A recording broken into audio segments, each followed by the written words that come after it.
Hello. ಹಾಂ sir. Tata just ಅಲ್ಲ ಗಾಡಿ? ಹಾಂ ರೀ, ಟಾಟಾ ಜಸ್ಟ್ ರೀ. ಮಾಡಲ್ ಎಷ್ಟು ಗಾಡಿ? ಅದು 2017 ಎಂಡ್. 17 ಎಂಡಿಂಗ್. ಹಾಂ ರೀ. ಓನರ್ ಎಷ್ಟಾಗಿರೋ ಗಾಡಿ? ಅದು 3 ಜನ ಆಗ್ಯಾರ ರೀ, ತೊಗೊಳೋರು 4ನೇ ಜನ ರೀ. ಡಾಕ್ಯುಮೆಂಟ್ಸ್ ರನ್ನಿಂಗ್ ಇದೆಯಾ? ಎಲ್ಲ ರನ್ನಿಂಗ್ಸ್ ಐತ್ರಿ. ಅದು ರೋಡ್ ಟ್ಯಾಕ್ಸ್ ಲೈಫ್ ಲಾಂಗ್ ಐತ್ರಿ. ಡೆಪ್ ಟ್ಯಾಕ್ಸ್ ಆಯ್ತು. ಹಾಂ, ಲೈಫ್ ಲಾಂಗ್ ಐತ್ರಿ, ಅದು ಕಟ್ಟಂಗಿಲ್ಲ ರೀ. ಗಾಡಿ ರನ್ನಿಂಗ್ ಎಷ್ಟಾಗಿದೆ? ರನ್ನಿಂಗ್ 1,10,000 ಆಗೈತೆ ರೀ. Tyre condition? 1,05,000 ಆಗೈತೆ ರೀ. ಟೈರ್ ಚೆನ್ನಾಗಿದೆಯಾ? ಹಾಂ, ಟೈರ್ 80% ಅದಾವೆ ರೀ, ಅಷ್ಟು 4. ಎಷ್ಟು ಕೊಡುತ್ತೆ ಇದು ಮೈಲೇಜ್? 23, 24 ಬರ್ತೈತೆ ರೀ. 23, 24. ಹಾಂ ರೀ. ಗಾಡಿ ಫೀಚರ್ಸ್ ಒಳಗಡೆ? ಫ್ಯೂಚರ್ಸ್ AC ಐತ್ರಿ, ಟೇಪ್ ಐತಿ. ಹ್ಞೂ. ಈ ಮುಂದಿನ ಎರಡು ಪವರ್ ವಿಂಡೋ ಅದಾವೆ ರೀ, ಹಿಂದಿನ ಸಾದಾ ಅದಾವೆ ರೀ. ಹ್ಞೂ. ಇಷ್ಟ ಐತಿ.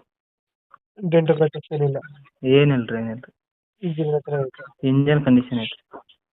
ಇವಾಗ ಲೊಕೇಶನ್ ಗಾಡಿ ಇರೋದು? ರಾಮದುರ್ಗ ರೀ, ಬೆಳಗಾವಿ ಡಿಸ್ಟಿಕ್ ರಾಮದುರ್ಗ. ಬೆಳಗಾವಿ ಡಿಸ್ಟಿಕ್?